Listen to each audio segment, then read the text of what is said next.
আমি দলের নাম নিতাম না, যেহেতু এটা বিষয়ে কিছু ক্লেম করা হয়েছে সেই জন্য দিচ্ছি। বাংলাদেশ ছাত্র শিবিরের কেন্দ্রীয় সহকারী আন্তর্জাতিক বিষয়ক সম্পাদক মোহাম্মদ জিসান মিয়া প্রধানের ঘটনার সংক্ষিপ্ত বিবরণ। মাননীয় স্পিকার, উল্লেখিত বিষয়ে আমি মহান জাতীয় সংসদকে অবহিত করছি যে গত 11 জুন 2026 তারিখ রাত 8:30 কুমিল্লা জেলার দাউদকান্দি বাজার হতে বাংলাদেশ ছাত্র শিবিরের কেন্দ্রীয় নেতা, যার পদবি সহকারী আন্তর্জাতিক বিষয়ক সম্পাদক মোহাম্মদ জিসান মিয়া প্রধান নিখোঁজ মর্মে 12/6/2026 খ্রিস্টাব্দে দাউদকান্দি থানায় এসে তার পক্ষে মোহাম্মদ রাসেল আহমেদ, ঠিকানা স্থায়ী ও বর্তমান বীরবাগ গোয়ালি ইউনিয়ন বটেশ্বর থানা দাউদকান্দি জেলা কুমিল্লা, মোবাইল নম্বর বললাম না আছে, একটি নিখোঁজ জিডি করেন। নিখোঁজ জিডির প্রেক্ষিতে তাকে উদ্ধারের নিমিত্তে কুমিল্লা জেলা পুলিশের একাধিক টিম মাঠে নামে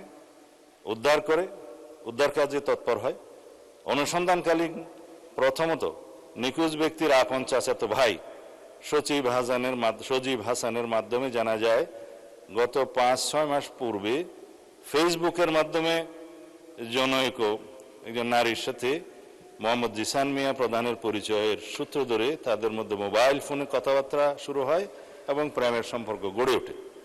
মাননীয় স্পিকার, কুমিল্লা জেলা পুলিশের তথ্য মতে বিভিন্ন সময়ে জিসান মিয়া মেয়েটিকে বিয়ের প্রলোভন দেখিয়ে একাধিকবার দর্শন করলে মেয়েটি অন্তঃসত্ত্বা হয়ে পড়ে। এক পর্যায়ে জিসান মিয়া প্রধান ভিকটিম মেয়েটিকে জোরপূর্বক ভ্রূণ নষ্ট করার জন্য চাপ সৃষ্টি করতে থাকে এবং ভ্রূণ নষ্ট না করলে ভিকটিমকে মেরে ফেলার হুমকি প্রদান করে। তার এক পর্যায়ে ভিকটিম মেয়েটি জানের ভয়ে বাচ্চা নষ্ট করতে ভ্রূণ নষ্ট করতে রাজি হলে জিসান মিয়া প্রধান তার পূর্ব পরিচিত ও ঘনিষ্ঠ জনৈক সিকান্দর আলীর ওষুধের দোকান হতে ভ্রূণ নষ্ট করার ট্যাবলেট ক্রয় করে ভিকটিম মেয়েটিকে খাওয়ায়। 2-3 দিন পরে ভ্রূণ নষ্ট হওয়ায় ওষুধ সেবনের ফলে ভিকটিমের প্রচণ্ড রক্তক্ষরণ শুরু হলে ভিকটিম নিজেই জিসানকে বিষয়টি জানায়। তখন জিসান তার আপন চাচাতো ভাই সজীবের মাধ্যমে পুনরায় একই ফার্মেসি হতে ওষুধ সংগ্রহ করে ভিকটিমের বাড়িতে পৌঁছে দেয়। ওষুধ সেবনের পর রক্তক্ষরণ বন্ধ হলে ভিকটিম জিসানকে বিয়ের জন্য চাপ সৃষ্টি করে। এক পর্যায়ে জিসান 12 জুন তারিখে রোজ শুক্রবার বিয়ে করতে সম্মতি জ্ঞাপন করে, কিন্তু গত 11 জুন তারিখ রাত 8:30 বিয়ে না করার টালবাহানায় জিসান নিজেই আত্মগোপন করে তার চাচাতো ভাই মোহাম্মদ রাসেল আহমদের মাধ্যমে দাউদকান্দি থানায় একটি নিখোঁজ জিডি করেন।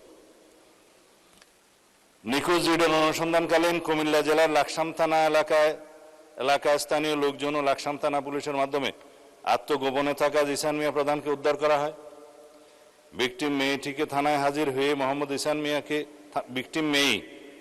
মেয়েটি থানায় হাজির হয়ে মোহাম্মদ জিসান মিয়া প্রধানকে 1 নম্বর আসামি করে ধর্ষণের সহযোগিতা এবং ভ্রূণ নষ্ট করার অভিযোগে অপর 3 জন যথাক্রমে মোহাম্মদ সজীব হাসান, সিকান্দর আলী ও মোহাম্মদ গোলাম রব্বি সহ মোট 4 জনের নাম উল্লেখ করে এজাহার দায়েরের প্রেক্ষিতে দাউদকান্দি মডেল থানার মামলা নম্বর 13 তারিখ 13/6/2026 খ্রিস্টাব্দ ধারা নারী ও শিশু নির্যাতন দমন আইনের 9(খ)/30 তৎসহ 313, 506 এবং 34 পেনাল কোড রুজু করা হয়।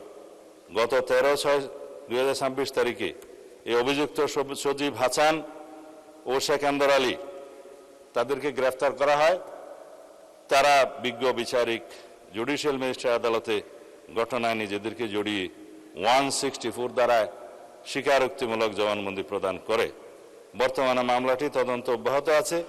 যেহেতু মাননীয় স্পিকার, এই বিষয়ে অনেকেই ভেরিফাইড ফেসবুক পেজে তার নিখোঁজের বিষয়টি অন্যভাবে বর্ণনা করে সরকারকে দায়ী করতে চেয়েছিল এবং প্রকৃত ঘটনা উদ্ঘাটনের পরে সেটা আমরা মনে করলাম এই ঘটনা জাতির সামনে প্রকাশ করা দরকার।